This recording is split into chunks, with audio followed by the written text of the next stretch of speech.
This chair, every time I move it, creaks. Right now, I have to stop saying. Boy, it's a good thing we don't have a lot of audio to run because that speaker is quiet tonight. I just turned it up. Oh, it sounded fine in the recording though, so okay, now everyone's going to be like, "What the hell are they talking about?" You want to do it again just so that Letty can hear it? Well, I haven't done a Right mic now, check I have yet to either. stop saying.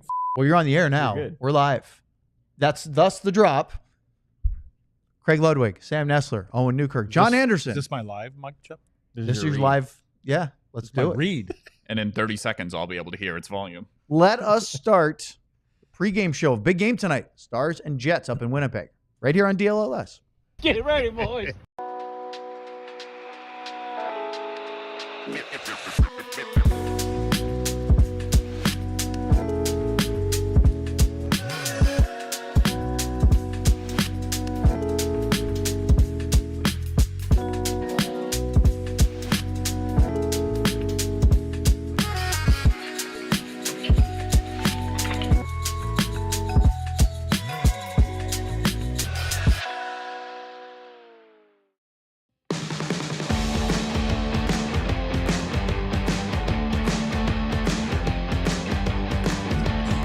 Going to be a heck of a showdown tonight between the tandem of Team USA goalies, Jake Oettinger and Connor Hellebuyck, going toe-to-toe for not the first time and probably not the last time this year. Well, this is game 3 of 4 of the regular season between the Stars and the Jets. Welcome inside the podcast studio. This is the DLS Dallas Stars pregame show. We've got Luds, we've got Sam, a.k.a. Hot Sam, the Samando, the Samboni, the wrecker, destroyer of toilets. I could go on. Please don't. Yeah. John Anderson is our producer. And, of course, I'm Owen. Thanks for joining us tonight. Guys, let's start with the lineup news. Lian Bichsel is out because of an illness. We believe he did not make the trip to Winnipeg. They called up Kyle Capobianco from the AHL's Texas Stars, but that's really just as the 7th because Brendan Smith is going to get a chance to play tonight. Luds, he's been scratched his last 4 games. In the previous 4, when he did play, Smith was -5. Yeah. You could see it kind of catching up to him in a few games, whether it was the speed or who they were playing. I think for Smitty, what he needs to do is just kind of do those things where you just kind of get out there, you play your 30-40, get it done, change, get into a game, get a rhythm into the game. On the road, sometimes it's easier than at home. So the matchups won't come as easy as you'd like for the coaching staff, especially. So, I just think he goes up. And again, what does he bring? He brings a little physicality. He gets in your face kind of thing. And so I think if you can get this team a little bit off balance tonight, that's important. Bird Oils has 2 new nicknames for you. Ready? Oh, great. We have the Samsonian, That one's nice. as in like the Like he knows Smithsonian. everything. That one's nice. No, like the museum, right? The Smithsonian, the Yeah, but Samson. isn't that full of a lot of important A things? lot of important historical artifacts. Yeah. And then the one that I think is great is the Samsation. Yeah, these are nice. I like that they're nice. You guys can do nice nicknames too. It doesn't all have to be A lot of that. Yeah. all poop themed. You sure Burned Oils isn't like an alias for your fiance? I wouldn't be surprised. Huh? They could be working I together. mean, Maybe. in tandem, maybe because you've seen those videos, the AI ones of Sam. Well, no, I didn't see the latest ones I've heard about. Oh, yeah. There's a silly one where he's, Well, I heard it just- wasn't so silly, but well, the smiling one. I didn't. No, I haven't We're seen. talking about the dancing one. I haven't seen any of them. Okay, well, we'll have to work on that. I wanted you guys to look at a comparison. I had John put this together today. He was brilliant as always. A comparison of the Stars and Jets season to date. We've talked about a bunch of how Dallas has been really good, best in the NHL since about Christmas, and they've barely made up ground on the Jets. Well, let's look at the beginning of the season because the Jets got off to a historic start. They were 15-1. So from the beginning of the season until December 22nd, they had an 11-point advantage over Dallas. As you can see, the Jets also played 3 more games, but they had 11 more points. They had the number 1 point and the 3rd best point percentage over that span. Well, Dallas was very much mid-pack in both. 19-13 is fine, but they were going through some things, whereas the Jets went, let's see, they won their first 8, lost 1, and won the next 7 after that to go 15-1. They also, as we turn the page to December 23rd to the present, Dallas has gained back 3 of those points. So All they're right. 8 points behind. Dallas has the number 1 record in the NHL in that span, number 1 points percentage. And the Jets' point percentage has gone up from their first segment, including a franchise record 11-game winning streak from the end of January to just about the end of February. And you can see that while Dallas has been top of the league, the Jets haven't dropped off enough for Dallas to make that headway. It's not easy making up points in this league. You know, Especially when they're doing that. yeah, and well, the biggest difference, obviously, is the start of the season. You're playing catch up. If you even care about this stuff, I'm at the point. I think you're at the point of the year right now where you kind of know where you are. You know who you are as a team. I look at these next 2 games. I don't get so caught up in what happens in these games. I mean, you want to use it as a measuring stick. You want to learn some things, but if it goes your way, great. Yep. If it doesn't go your way, it's all right. We learned something about our opponent, and we know what we have to do here in a month or so. And Pete said almost the exact same thing this morning. Yeah. Just like I think he said it like 4 times now over the last few days when they're not handing out the Stanley Cup this weekend. Right. He's trying to make it clear that they are not. This is a big weekend to do exactly what Lutz just said, is to show what we can do against the teams that not only are top of the league, but that we are going to be playing in the playoffs. I think it's the last time they play each of them.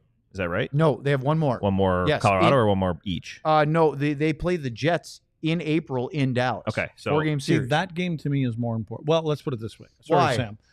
Not necessarily that game. I would look at this game a little different if it was here versus there. Showing that you can beat this team at home ice advantage, all that kind of stuff. This is a game where, hey, it's in their building. They're a great team. They've proven they're a great team all year. It's going to when and if they have to play Winnipeg, it's probably going to be a long series. Yes. Same thing, hopefully, with Colorado. It's going to be a long series. So you kind of want to establish, ideally, if you can come out of tonight's game, we can play in this building. We can beat you in this game. Or we can, keep it that game where maybe we didn't win, but we were the better team. Yeah. Question for you on this then. Yeah. Let's go to Sam and then back to Luds on this. Is because this game is against the number 1 team in the Western Conference and a division rival, a good thing to keep this group from overlooking this game and thinking about Colorado and Mikko Rantanen's return to Denver on Sunday? Is it actually a good thing that this is a important game where they don't want to get embarrassed? Like avoiding a potential trap tonight. Meaning, if they were playing, Some all due Eastern respect to Conference San Jose Sharks tonight, and then playing in Colorado 2 nights later, don't you think everybody be thinking about that Colorado game? Yeah. Because I'm looking at our chat right now, and people are already talking about how they can't wait for Sunday's game against the Avs. Yeah, it's the big story of the weekend, and it's funny because that's why Pete made sure to make that a point too. Was that like this is a big weekend? They are not underselling it. They're not going in there thinking this doesn't matter, but they also understand if they come out of this 0-2, their season's not over. So like, No, of course not. But to me, what's important, it goes exactly what Lutz just said. The Stars were embarrassed in both of these buildings earlier in the year. Yes. And I think one of our biggest shows was the one they were embarrassed The against first Winnipeg. one. Yeah. So that's a big deal for me to go in and show that wasn't the team. That team that did that in Colorado and the team that did that in Winnipeg, that's not the Stars. And that, I think, is the important thing, even if they come out of that with 1 or 0 points. And I don't think that Winnipeg thinks that the team they're playing tonight was the team that they played then. Yeah. They know, everybody knows, Dallas is a good team, Colorado's a good team, Winnipeg's a good team, whoever you want to name. Again, this is at the time of the season where you just want to have some markers. You want to put some markers down and say, we can do this. This is who we are. You're going to learn some things in these games. So regardless of your opponent, Colorado, Winnipeg, they're all going to be tough games here on out. And if you don't win them, you take the positive. This is where you take a lot of positive things out when you get to playoff time. This is where we had an advantage in this zone. And this is what we got to tilt a little bit in this zone because this is how they play. Not that they don't know that, but it's different seeing it on paper and then living it in a game in their own building. Well, and the other thing is Dallas has a lot more injuries right now than Winnipeg does. Winnipeg is missing Neil Pionk, who has not missed a single game this year, played on Tuesday in their win against the New York Rangers, but now he's out week to week. He's been trying to play through his injury for a while. So he's out, which is probably a decision of, hey, let's get you as close to right as we can before the playoffs. But the Stars have Nils Lundkvist out for the season, Tyler Seguin out for a big chunk of the season, although we're hoping to see him back before the regular season ends. Miro Heiskanen out until at least the first round of the playoffs, if not longer. And then Roope Hintz probably next week, maybe Sunday. We'll see. And then Liam Bichel with the illness, probably a game or two. Honestly, I wouldn't be surprised if we didn't see Bichel on this road trip, on this two-leg trip. Same with Hintz. But either way, because of what you guys said earlier, you look at this list, this is not the Dallas Stars healthy and loaded for the playoffs yet. They're still a really good team, and this should be a heck of a dogfight tonight between the Jets and the Stars. But even if Dallas loses, they'll look here and go, Heiskanen, Sagan, Hintz, Bichel, we have a lot more to bring. And I'm interested to see whether that catches up ever, because a lot of times you see things even out over a season. Karma, puck luck, injury, trouble, all those things. Winnipeg, as you said, has been fairly lucky, and that's one of the reasons they've been able to do what they're doing. That and the fact that they have 4 players that are minus, and 2 of them were traded at the trade deadline to them. So 2 players on Winnipeg's roster that have been there all year are minus players, which is just crazy. But it's interesting to see whether that catches up to Winnipeg ever, or if this is just a season they're going to get the injury luck, and that might be something that's important in the playoffs. And I think for Dallas, we've had injuries all year long. We've got to be prepared. We don't know how Miro's coming back. We don't know how Tyler's coming back. So we still have to put our best game, because when they do come back, they won't be at 100%. Right. I mean, I don't think we should think they will be. So again, you learn a lot of things here, and this is the kind of game we're going to have to play, whether those guys are in the lineup or not. Hopefully they're in the lineup. Let's not expect them to be 100%. Miro comes back in the second round. Let's make sure there is a second round. That would be the first thing I would be saying to the guy. Let's make sure we want Miro to come back and play in the second round. Yeah. That's motivation for us. He wants to be back. Let's make sure we get there. Let's talk about goaltending for a minute.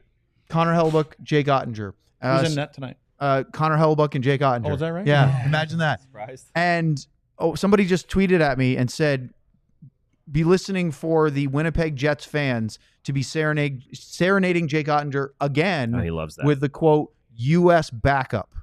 Do they not realize? They're the best in the He game. loves all that right? stuff, too. But I'm just saying, the Winnipeg Those are fans, great. They are the best in White the out game. and everything. I do love they it. not realize, though, that that's just fueling Jake's fire, that he loves that? He loves that stuff. Well, I would say let's hope so. Yeah. Yeah. I mean, has Jake been Jake that we know Jake in the last month? I will answer that question. With, Oh, well then with a stat I have answer right now. answer it right because now. I was just looking at the 2 goalies, because we just talked a few episodes ago about Jake and how we're not really worried about him. He hasn't been the best, but he's been winning games, right? So 30-plus wins is always a good thing. Oettinger versus Hellebuyck since the Four Nations break. Connor Hellebuyck is 7-2-1, which is 10th in wins. He's got a .937 save percentage, which is 8th. Some of these are a little. There's a couple goalies in there that have played 1 or 2 games only, but for the most part, top 6 in save percentage, 1.56 goals against, which again top 5. Oettinger on the other hand, 4-2-0, so top 15 in wins, which is what we're talking about. But the stats, 896 save percentage, which is 40th, and 3.35 goals against, which is 50th in all goalies played game since the Four Nations break. That's why the only thing I looked at for the last couple of days is I look at the 2 teams that they're playing in the next, 72 hours, whatever it may be, 48 hours, how he's going to play. This could be the point where Jake puts, and I don't know if he's going to play against Colorado. I wouldn't be surprised if he did. Would you? I know would you believe in it. absolutely play him against both, because these are 2 teams that he has to prove to them we're in trouble. Or and so let's find out where Jake is. And Do you want to put that psychological doubt in the other team's mind in their building? It's not about the other team for me. It's about Jake. But you said you want letting the other team know they're in trouble. I'm not. No. I don't care about that part. Okay. I want Jake to feel comfortable against Winnipeg. Gotcha. Feel comfortable against Colorado. And hopefully, as we see, and again, we know that there's a couple pieces missing. So there may be a couple more high-grade chances, right? But Jake, let's make the saves tonight. Yeah. And then I would throw him, again, it all depends on, are they going to put up, I don't think Winnipeg's going to put up 45 shots tonight, but are they going to be high quality? We'll find out. Jake makes those saves, and if it's not one of those high-volume scoring chance things off the charts, I play him again in Colorado. And they may say, and here's another side of it. Let's say he plays good tonight. He leaves the game feeling good tonight, but he had a little extra work. Do you want to play him against Colorado where they may see a tired goalie? And let's not hurt his mental thing. And they I don't know. have to. Yeah. But what I would do, I would go to Jake. Jake, you want the game? He's going to say yes. Yeah, He's going to say yes every single time. I would listen how he says yes. Okay. There's a difference. Yes. Yeah, I want that game. I can't say it. Yes. Yeah. I want that. I want this game. That's what I would do with Jake. Yeah. And I would expect to probably hear that answer, But then that's what you want to hear as whether it's, goalie coaches, head coaches. That's what I would want to hear from. But let's just get the first one done with, meaning tonight. You know what's interesting? I heard Sean said it. He's called him leaky lately. There's been just a few of those we talked about on that breakaway goal. But Razor on the Podman Rush, I think it was yesterday or 2 days ago, was talking about how he hasn't seen enough intensity from Jake Oettinger. He said Jake's a very calm goalie, right? We know that nonchalant, he's calm, but there's such thing as too much of that, where you're then in your mind you're not intense enough to maybe do that extra little movement, or maybe you're doing a little too much movement because you think you can just kind of whatever it might be. The fact that Razor called that out and said he's seen too much of it is something that I think we should keep an eye on going forward. This is where Jeff Reese earns his money. Mm-hmm. For me, Jeff Reese being the goaltending coach, and they have obviously all goaltenders and their coaches have a great relationship. This is where, and Jeff is a super nice guy. I wouldn't know him to listen to a conversation that they have. This is where you want to dial in upon. Yep. Yeah. Jake, this is where you got to dial in. I have another thought about Jake and the games he's played so far. We'll do it on the other side of the break here on the DLS Dallas Stars pregame show. Let's talk about Sleeper. Sleeper is the best fantasy platform out there, but they are much more than that with their picks. So much fun and so easy to do. You can put your ball and puck knowledge to the test by picking whether your favorite or least favorite player will have more or less than their projected stats each week or night. I'll give you my picks here in a minute for tonight, but with Sleeper, the more picks you combine, the more you can win, all the way up to 100 times your money. Sleeper also keeps you in the loop with instant alerts for breaking news, major injuries, so you can stay ahead of the game and keep track of league updates in real time. Always stay informed and outsmart your friends, which, let's be honest, is the real most important thing when it comes to this. If you think you have what it takes, new users can download the Sleeper app and use the code DLSSTARS to get $55 in free entries when you place a $5 contest. Apply to any contest, does not have to be your first. Terms and conditions apply. See Sleeper's terms of use for details. Currently operational in over 25 states. Check out Sleeper today. All right, let's roll with the picks tonight. Let's do it. I have Mikko, the Moose, Rantanen, scoring a goal at the Winnipeg 3 in a row, Jets. huh? He's just going to All score 2.62, which is a crazy good for him scoring. Then I have a couple picks you guys are not going to like. As you see, I have Cale Makar getting a over 0.5 points tonight at Calgary. More than 0.5 points. And finally, as I finally got down here, I tried not to do it, but I picked Edmonton Oilers defenseman Evan Bouchard to have a power play point tonight, which is 2.82 times. You put it all together, that is up to 10.3 I like being able to see the full times ticket. your money if they all hit. And I have been pretty good lately. I see you skipped over Scheifele. Yeah, there were some in there that I was going to go to, but I figured not to put anyone on Winnipeg here, Oh, okay. Interesting. Well, we'll talk about that in a little bit. Sam, your note about the games played over that last stretch from the Four Nations with Hellebuyck. Hellebuyck's what, 7-2-1, if I remember correctly from what you were telling us? Yep. So that's 10 games. Jake's 4-2. Yep. That's 6 games over that same span. This is where I'm getting to. The Athletic put out their power rankings and put the Dallas Stars at number 1. Now, Mikko Rantanen being acquired at the deadline was a big part of pushing them to the top of what they think. But there was also conversation about Jake Oettinger, and one of the lines was, and actually it was over on another guy from the Athletic, Jesse Granger, who covers the Golden Knights, did a goalie tandem ranking. And this is where I saw this stat. Let me ask you if you think this makes any sense to you.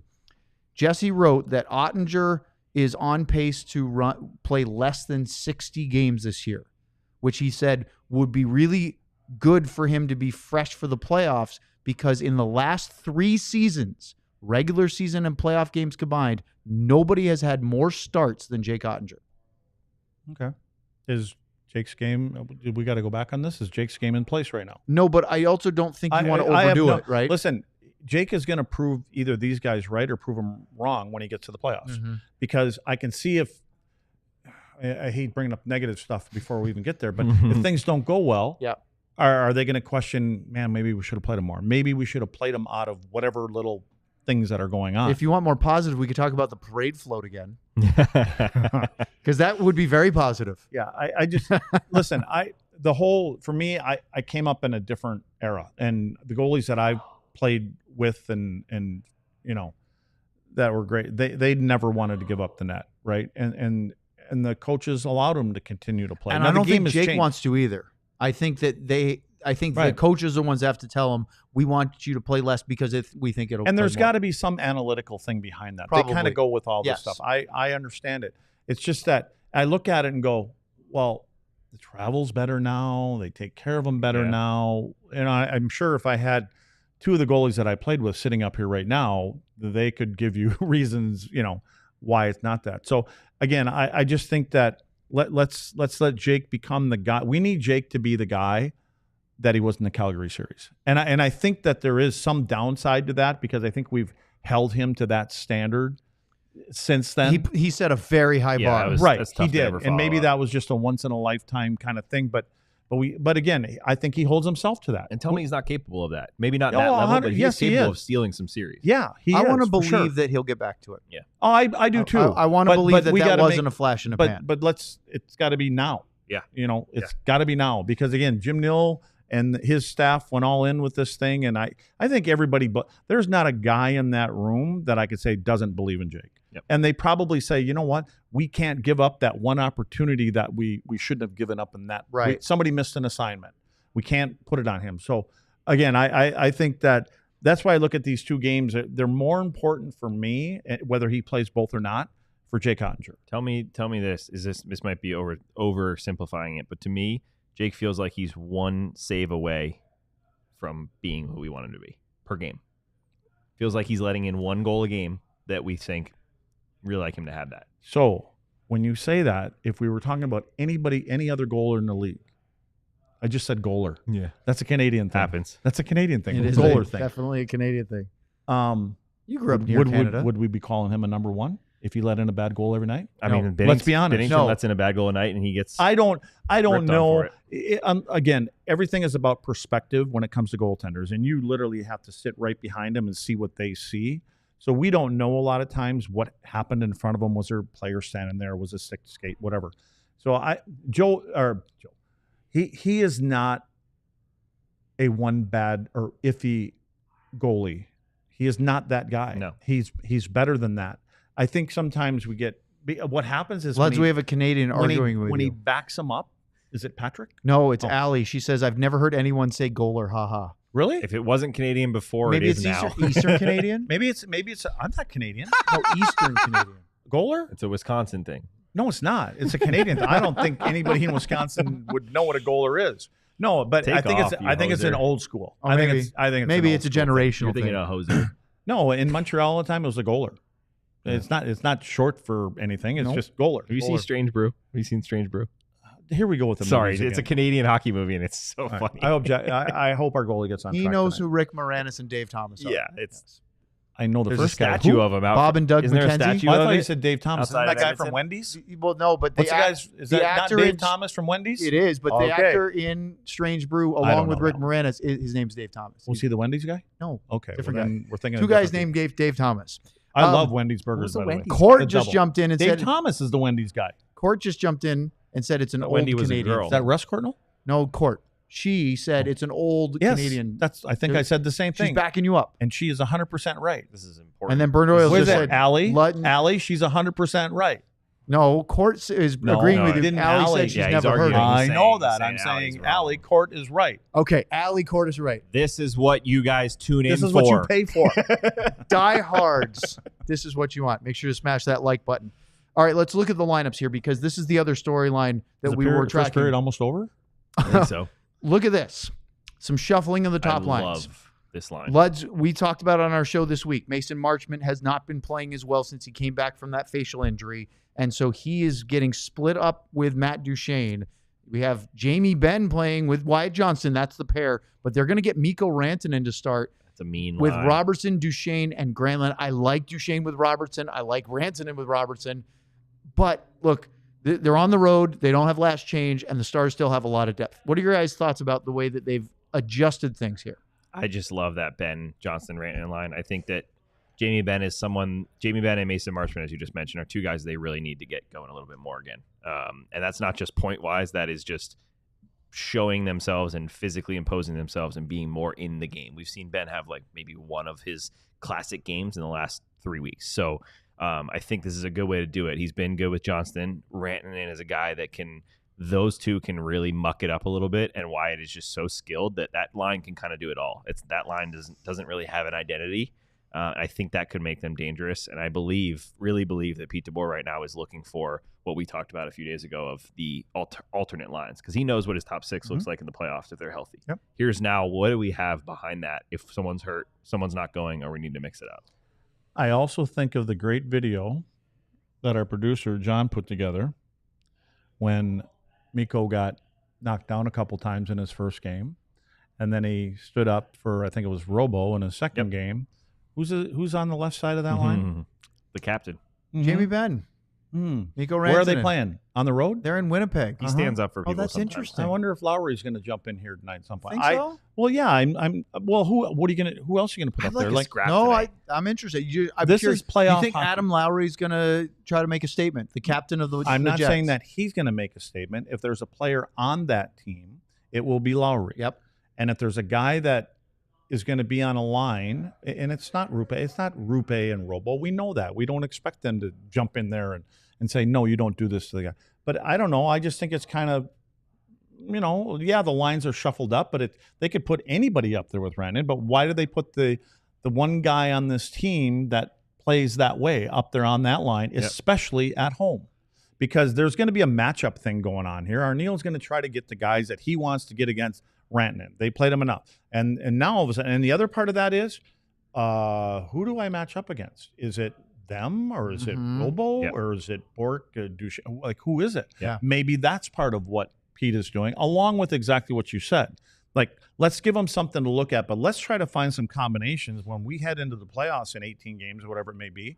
We know that this group we put together, that they clicked a little. And lastly, just with Marchment, I don't know if he can be on a line that is expected to play top 6 minutes when he's struggling. Yep. And so moving him to a line where he can maybe shave off a few minutes. Yeah, but top 6, don't they? They spread it out. They pretty do, well. They do. very well. But I you think it's usually just see as a much little of a bit change. more. Don't depend on Matt Duchesne to get you the puck. Yeah. Go do some other stuff. Again, I'm not saying that that's their line of thinking, but if he's the guy that they want to get going, which of course they want to get them all going, maybe you got to separate him. Like, what is it? Absence makes the heart grow fonder. Yeah. Get me back with Dookie. I Get me back with there. I don't know. I asked Pete yesterday, I think, about Marchment, especially because we were going to have him on our show, so I wanted to kind of talk to Next week. Pete about it a little bit.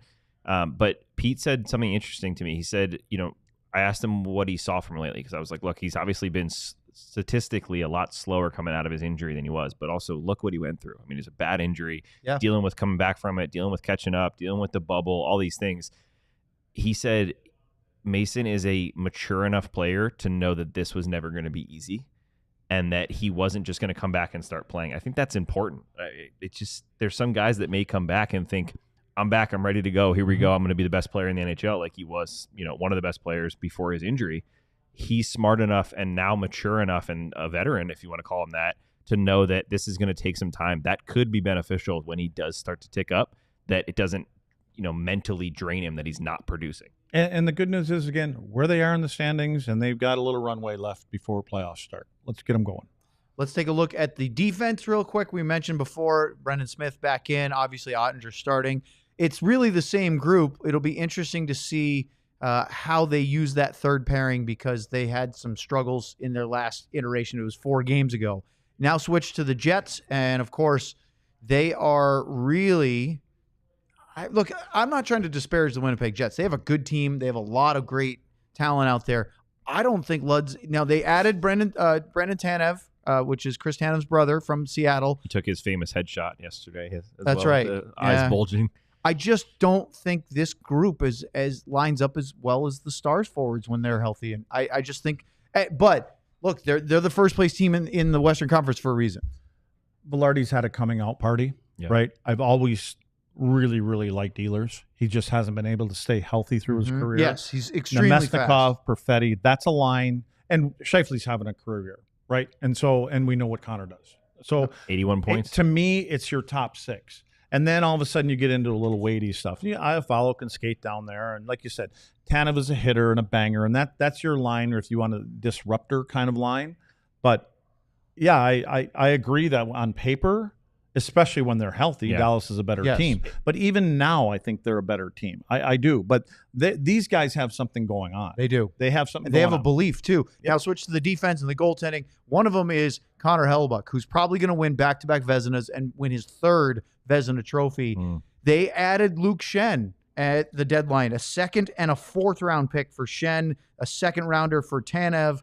They added a couple of depth guys. We thought the Stars might do that instead of going for the home run swing with Rantanen. Schenn gets in there, and that's important because Pionk is hurt now, so having him be able to fill in. But there's not, other than Morrissey, there's not a lot of offense from that group. It's Hellebuyck and the forwards. That's where they're getting their points from. Morrissey's a top 5 defenseman, offensive defenseman. He's the guy I'd target. Yeah. If I'm Dallas, every right winger, you have one job tonight, and it's to make his life miserable. Every time he touches the puck, he doesn't jump into the play like he does. He wants to get in. You hold him up, but you finish, and you don't have to run him through the boards. You just have to make it heavy and weighty, so you just wear him down as the game moves along. This reminds me of when Klingberg was in Dallas, and then when Miro was the only guy before Harley and everything, where teams just hit him every single time they touch the puck. That's Winnipeg. You have one guy that can really move the puck up the ice and help on offense. I agree with Lutz. Hammer him. Keep an eye on Nick Ehlers. He missed practice the last 2 days with an undisclosed injury, but is going to play tonight. We'll see how healthy he is throughout the game or if something flares up. But last thing for you guys as we wrap this one up, the game's going to start in a few minutes. The Jets have the #1 power play in the NHL. What scares you most about their units? Their power play. What about the power play? Just Scheifele, Connor, Morrissey. They score different ways. It's the way that they move the puck. Yeah. And Velarde has been a big part of that, but it's the way they move the puck around. And, it's hard. It's almost like pick your poison, right? So, and I think what I like most about Scheifele, I don't know. I kind of want to say he's the head of the snake for that team. If you can, again, you can cut off a snake's tail or half his body and it keeps on moving, but you cut the head off, it dies. Yeah. And so when playoff time comes around, those are the two guys I'd target. But I think their puck movement and how quickness, from what I've seen, that's what hurts you. But again, the way Dallas kills, if you keep things tight, the quick puck movement doesn't do as much. So they just have to pick the right time. Yeah, they got to pick their times when they're going to go. Yep. Well, you've heard it here. Lots of things to keep an eye on. It's not the last meeting of the regular season between the Stars and Jets. If the Jets win tonight, it'll be a 10-point lead in the standings. It looks mathematically like that would probably make it very, very challenging for the Stars to catch them. If they win tonight with 2 games in hand and another meeting against the Jets, it would be 6 points. And I think that a lot of people would start wondering if that's very much up in the air. We have a long way still to go. Hey, Allie, we got the better goaler tonight. The better goaler. For our producer, John Anderson, for Craig, for Sam, I'm Owen. We'll see you for the post game right here on DLS. Make sure you're there too. I believe that they are going to crush these guys. We all silly like the mayor.